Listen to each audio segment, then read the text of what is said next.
in business in general, in life and in relationships, being clear is kind.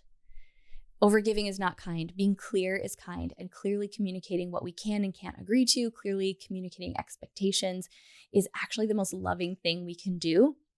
And take this from someone who had to learn that the hard way over and over and over again.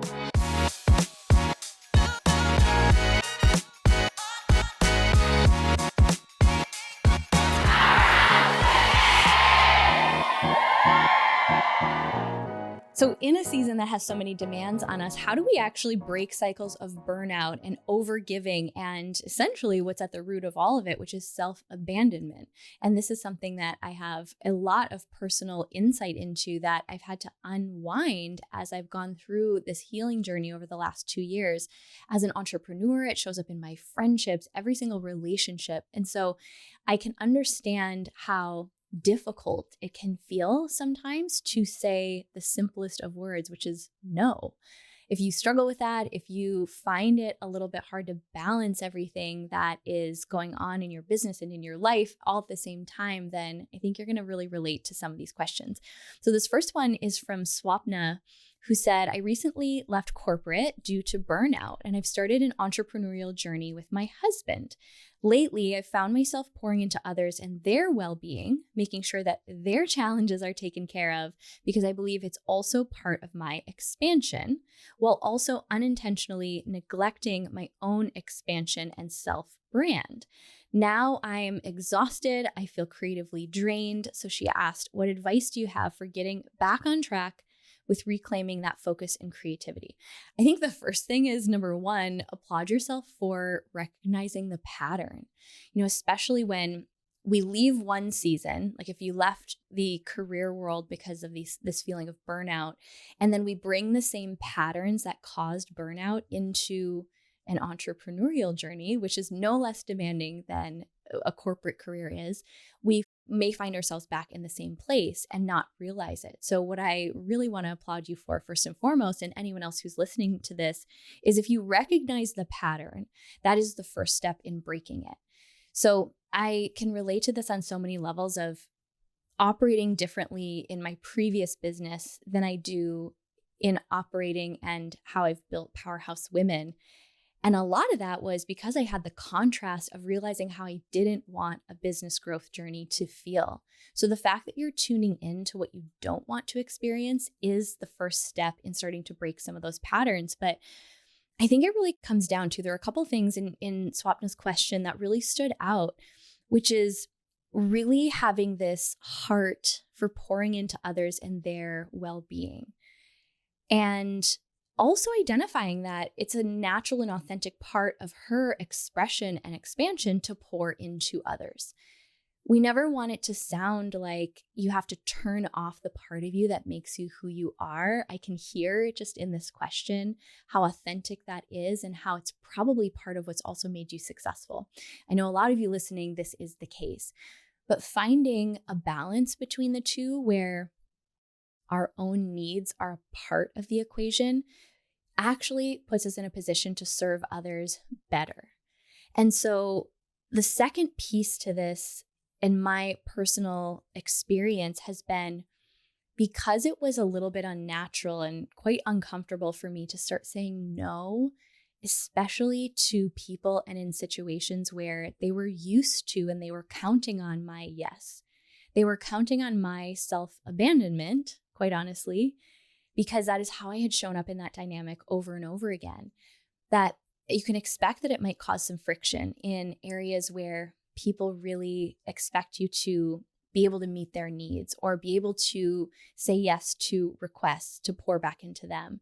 And if it's not the norm for you to start prioritizing your experience before you say that yes, or start to at least consider your own authentic bandwidth and your experience before you pour into them, what you can expect is that there could be some friction in the first couple of times that you start to break that pattern. I think when we can expect that, not going in with fear, but we can actually just rehearse what we might say. We can rehearse how it might sound. Then when we're given the opportunity to deliver new communication, show up in a new way of being, which is what's required. We have to show up as in a new way of being in order to break a pattern. It can start to create more safety in the mind to be having some of those conversations that may feel harder. And the first one may feel more difficult than saying it the 7th, 8th, 9th, 10th time.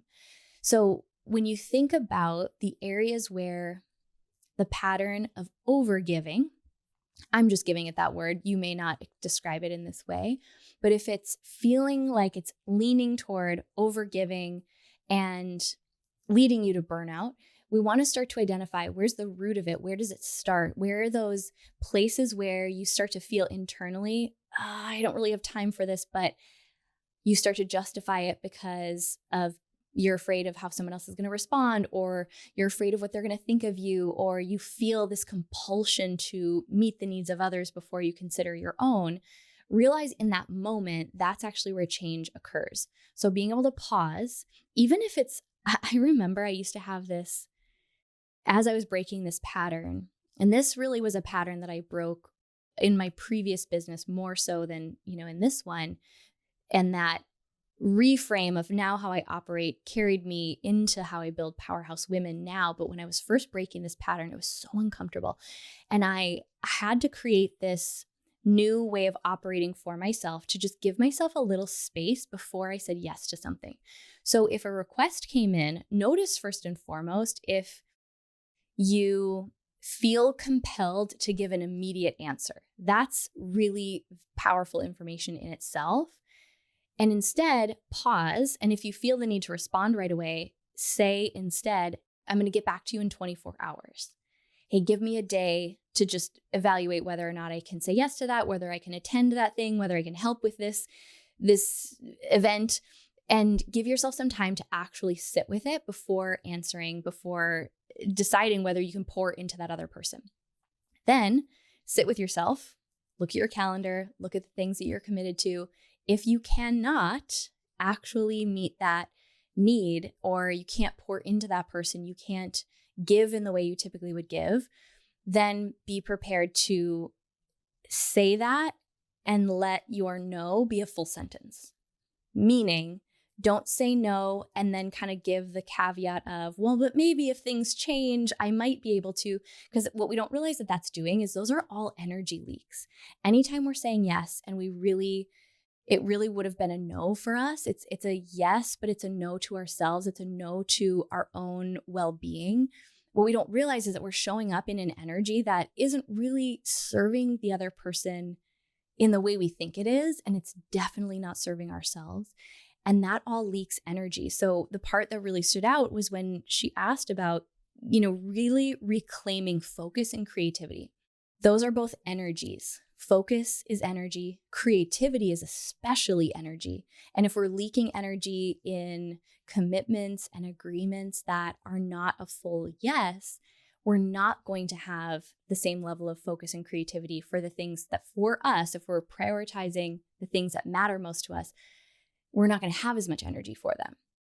So I know that's so much easier to say than it is to do. But I think just even if you give yourself that break, if it helps, give yourself time before you respond or before you give someone a full answer, and actually sit with, do I authentically have the space for this? Can I pour into this person? I mean, I still have to do it.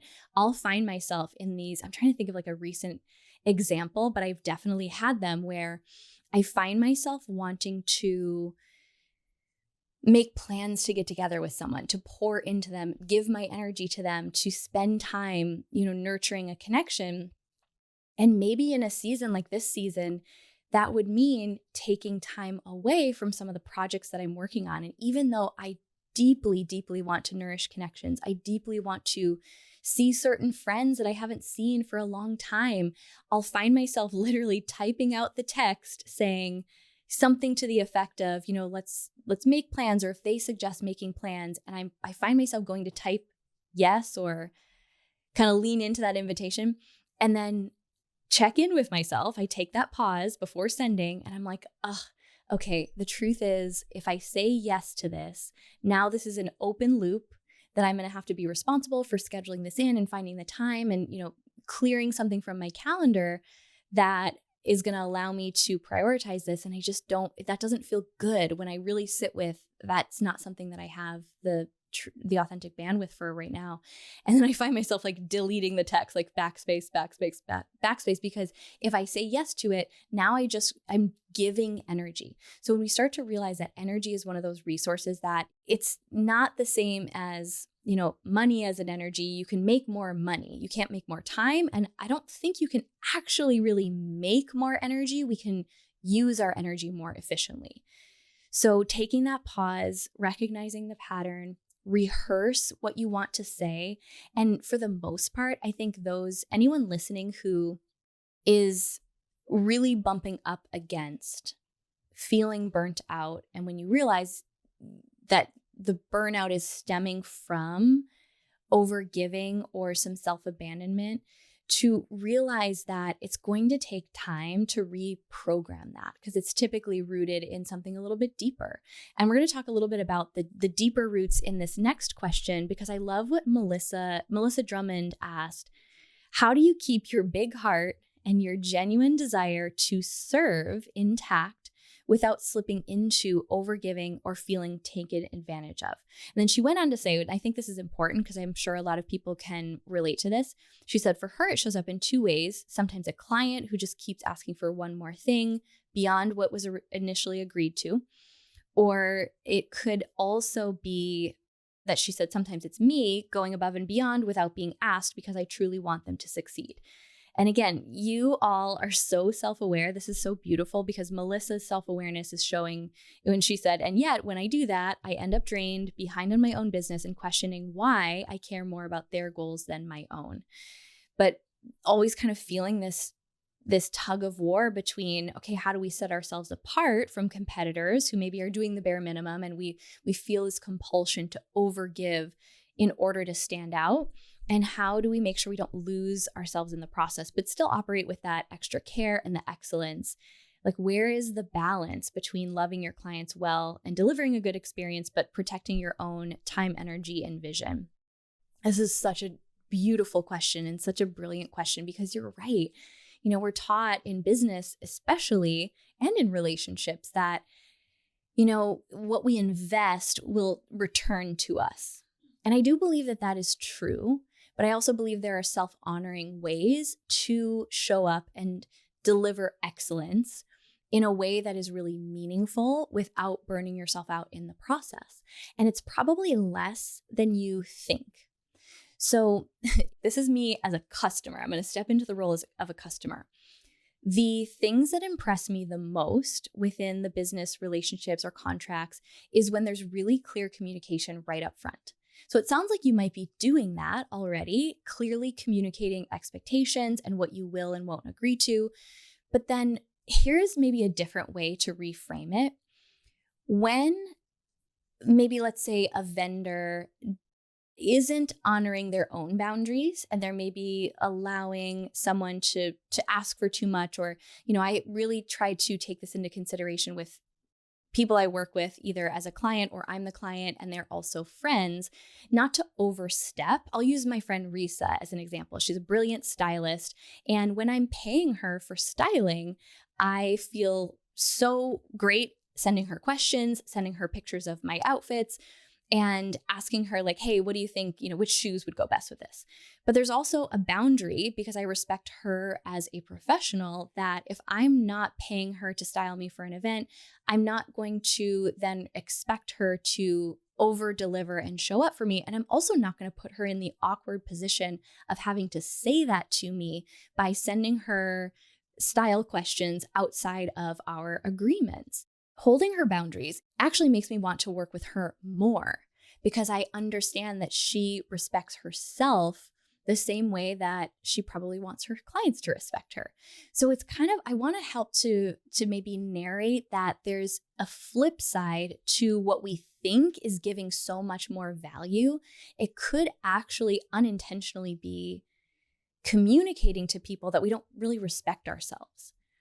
And I know that probably sounds so effed up to even bring into this, because I'm not saying that you don't respect yourself, but I am saying if it helps give you permission to enforce those agreed upon rules or terms of the contract, and then notice when you want to step beyond them. I want you to really check in and ask yourself, what's the bigger reason? Sometimes it could be stemming from this place of feeling a sense of lack, that the value, the service that you're already giving isn't enough, which actually has nothing to do with the other person. That's a lack that we're feeling within ourselves. And then we're trying to compensate for it by overgiving, thinking that we're doing the other person, a service, when maybe we are. And I'm sure there are clients who really deeply appreciate that. But what can start to happen is now you've overgiven so much that the overgiving becomes the norm. And then when you try to enforce just the set agreement that you have, now it feels like you're taking something away. So I think it's really important as entrepreneurs to clearly and kindly communicate upfront what the terms of our working relationship are going to be and stick to it. I think it's the kindest thing you can do for yourself. It's actually the kindest thing you can do for your clients.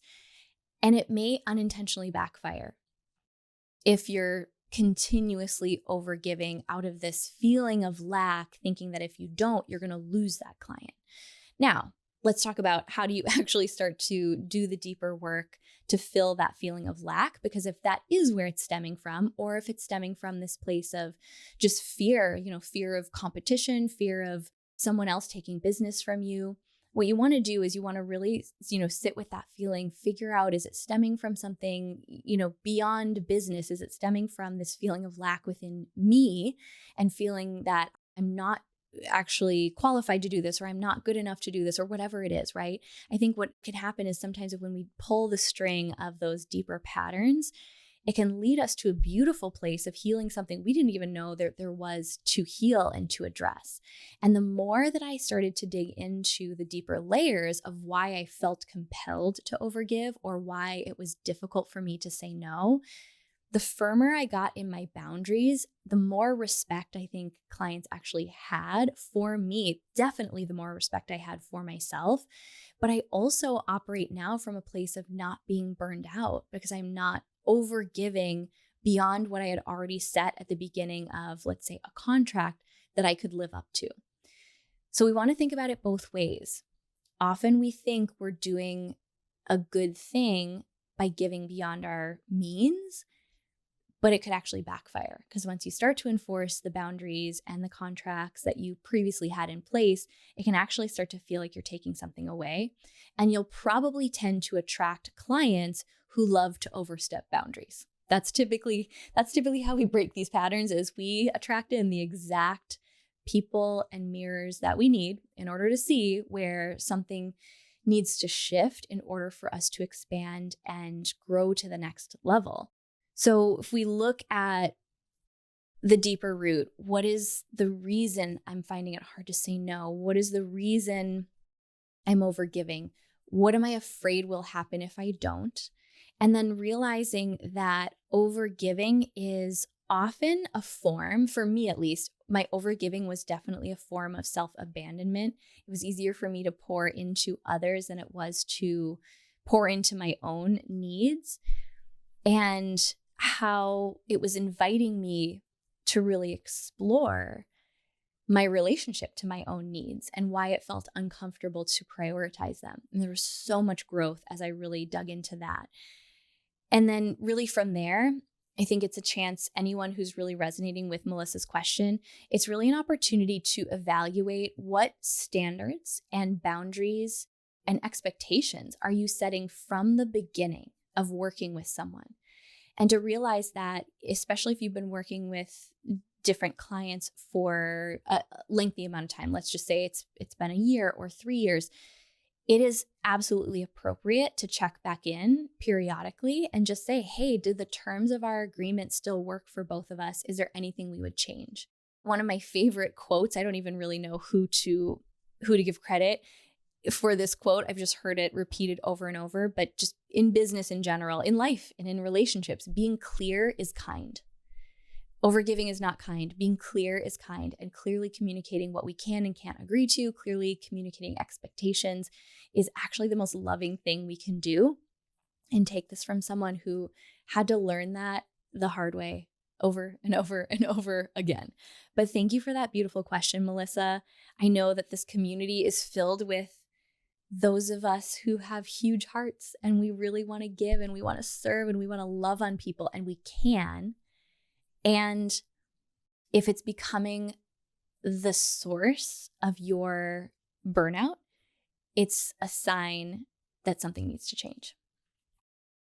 I want to read this last question, and there are really two questions that at the heart had the same theme underlying. And, especially as we get into seasons that are busier, holiday seasons, or if you personally are in a season where there's just a lot weighing on you, whether it's grief, whether it is supporting or caregiving. There's different expectations for seasons like those. And there were two questions that just really spoke to this theme. The first one was from Jessica King, who asked, how do you manage to maintain your business and your own mental health as a priority when an immediate family member, such as your mom, receives a pretty grim medical diagnosis and you want to pour yourself into them, as one of her top traits is really being there to care for others in times of need? And then Patty Hanrath, I hope I'm saying that correctly, shared something similar. She said, you've been going through a lot the last year. How do you regain or keep your focus on the main thing, was her question. But she shared personally, she's been going through the last 10 years of early onset Alzheimer's with her husband, who recently passed in December. And so now she's in this season where there's so much she wants to do, but she's struggling with focus. So really going back to her question, how do you regain that focus? And how do you move forward when you're supporting yourself or supporting others through something that is really, really difficult?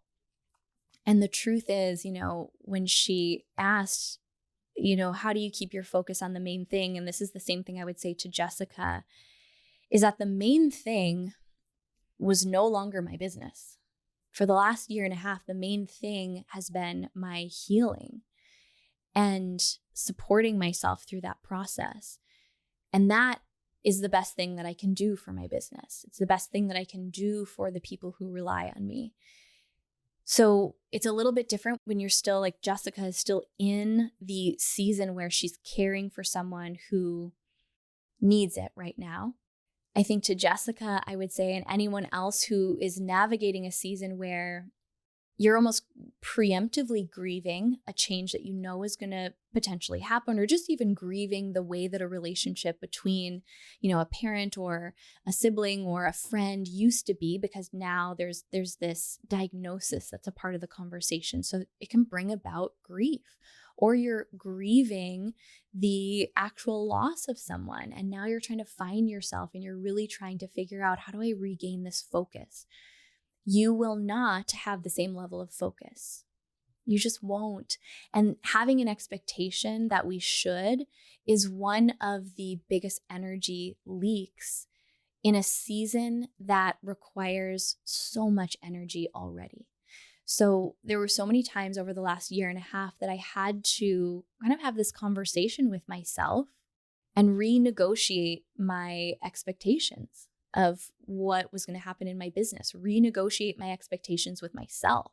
So what that sounded like practically was, even before I went into really the depths of processing, for me, the grief was the divorce and navigating that and navigating everything that came after it, much like the loss of a loved one. There's a lot of legal things to manage. There's just a lot of details that now are added on top of everything else you're managing in your life, plus the emotional impact of such a big change. So I knew that my bandwidth was going to be limited. And I also knew, and maybe this will be helpful for someone listening too, that if I didn't address and I wasn't willing to be with my feelings and my grief and my emotions in that season, it was going to come back for me. Like, it was not going to just let me never feel it. So I allowed myself and I gave myself the space to really process. So the first thing that I did was I really asked myself, what feels important within the business to keep going. And the first thing that intuitively I felt like it was really important to me that the podcast stay consistent. And then I asked, okay, what would I need to do in order for the podcast to stay consistent over, let's just say I'm going to give myself really a 2-month period to just fully be in the processing and grieving this, and then I'll reassess after that. So I knew that I was going to want to give myself that time. I got together with my podcast team. We batched weeks and weeks of content. And it was hard. It was hard to show up for myself. It was hard to keep myself focused for those 2 days, but I just kept telling myself, I'm doing this so that I can allow myself to fully just fall apart, to be in whatever process I need to be in. And I know I can do anything. I can do anything for 2 days. I can get through this. How can I make this the easiest on myself? I remember I had put out a question to the Powerhouse audience and just asked people to submit questions, because that was easier for me to record content around than having to come up with, I think we batched like 12 solo podcasts or something crazy. So I'm sharing all this to share that, yeah, it was difficult in those couple of days to get all of that done. But by doing it, it allowed me to keep the thing that was important to keep consistent. It was important to me to keep the podcast consistent no matter what. And then it gave me space to be able to show up for myself. So where in your business are the most important things? Who can you ask for help and support? And where can you negotiate your own expectations of yourself? The second thing that I did was I just really accepted the fact that my business might make less money while I was in a healing season. Now, you may or may not have the luxury of taking a financial hit to a business or to a career. You may not have the luxury of taking time off, but where can you negotiate in order to give yourself more time? What are the other things in life that you are just going to have to start saying no to, or just let it not be the priority for that season? I was a complete hermit. I mean, I did not see most friends. I had like a very small, intimate circle that knew exactly what was going on, that felt safe for me to just show up however I was feeling that day. I didn't have to pretend anything. And everyone else, even though they had no idea what was actually going on, I just shared, hey, I'm really going through a deep healing season right now, and I'm just saying no to everything. So I didn't go to events. I had an entire year that I just really allowed the main focus to be on healing. Because again, I knew that if I tried to avoid the pain, if I tried to avoid the bigger feelings that were coming up, it was just going to find me later on. And I was going to have to stop and feel it at some point. And that was just the way that I got my mind on board with doing what was the least comfortable thing for me, which is to slow down. So where can you negotiate? Where can you make the main thing your own healing? Or if you're like Jessica is in the process right now of pouring into someone who is in their own healing process, how can you make sure that you're also pouring back into yourself, knowing that that is the best way we can show up for the people that we love, especially if you are caregiving? And I know that's so much easier to say than it is to do, and it's going to look different for every single person. But it is something that when you think about the finite resource that our energy really is, it's going to allow you to show up better in an impossible situation, like dealing with a family member's health diagnosis. So adjust your expectations, ask for help, allow yourself to grieve, allow yourself to process, knowing that by grounding yourself in your own emotional stability, finding stability by allowing emotions to process through, you're going to be able to show up for yourself and others differently. And then allow other people to show up for you. That was probably one of the most uncomfortable lessons that I learned over the last year in going through that healing process. It was new for me to just even share with people that, hey, I'm just really having a hard day. I actually don't need anything. I don't want anything. I don't want you to fix it. I just want to voice it. And so I allowed myself to be supported, even if it was just people that I could reach out to and say how I was honestly feeling, instead of feeling like I had to pretend that I wasn't. And those little things added up to feel so supportive. And the biggest thing that I would say is that the biggest expectation that I've had to renegotiate with myself is the timeline of how quickly my focus would come back, how quickly my creativity would come back. I'm about 18 months into, the healing process, and I'm just now starting to feel some of that energy come back. And that was rough. I won't lie to you. It was rough. And maybe some people go through it faster, maybe some go through it slower. I don't think we really get to choose. I think we get to surrender to the process of healing, and we get to learn a beautiful lesson as a result in the process of doing so.